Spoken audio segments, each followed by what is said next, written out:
Everyone, আসসালামু আলাইকুম। Welcome back to my channel ভালোবাসার রান্নাঘর। লাউ চিংড়ি এমন একটা খাবার যেটা আপনারা হয়তো অনেকেই পছন্দ করেন। আমারও এটা খেতে খুব ভাল লাগে।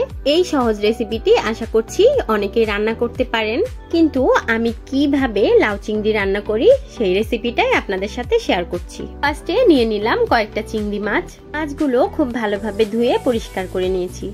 স্বাদ মতো লবণ আর হলুদ গুঁড়ো দিয়ে মাখিয়ে নিতে হবে। এখন চুলায় একটা প্যান বসিয়ে দিয়ে দিলাম সামান্য পরিমাণ তেল।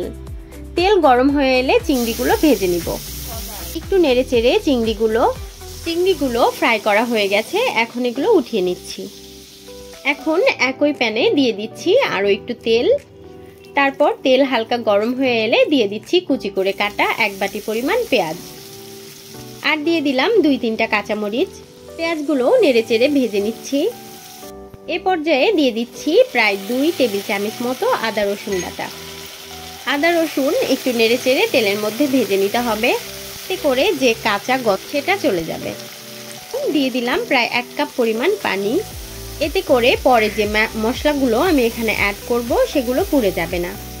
এখন একে একে দিয়ে দিচ্ছি 1/2 চামচ হলুদ গুঁড়ো, 1/2 চামচ মরিচ গুঁড়ো, আর দিয়ে দিলাম 1/2 চামচেরও কম ধনে গুঁড়া আর জিরে গুঁড়া। এখন মশলাগুলো ভালোভাবে কষানো হয়ে গেলে দিয়ে দিচ্ছি লাউ। এই লাউটা আমি আগেই কেটে নিয়েছিলাম, তারপর ভালোভাবে ধুয়ে পানি ঝরিয়ে রেখে দিয়েছি। এখন মশলার সাথে লাউটা খুব ভালোভাবে কষিয়ে নিতে হবে। কষানো হয়ে গেলে দিয়ে দিব আরও 1 কাপ পরিমাণ পানি।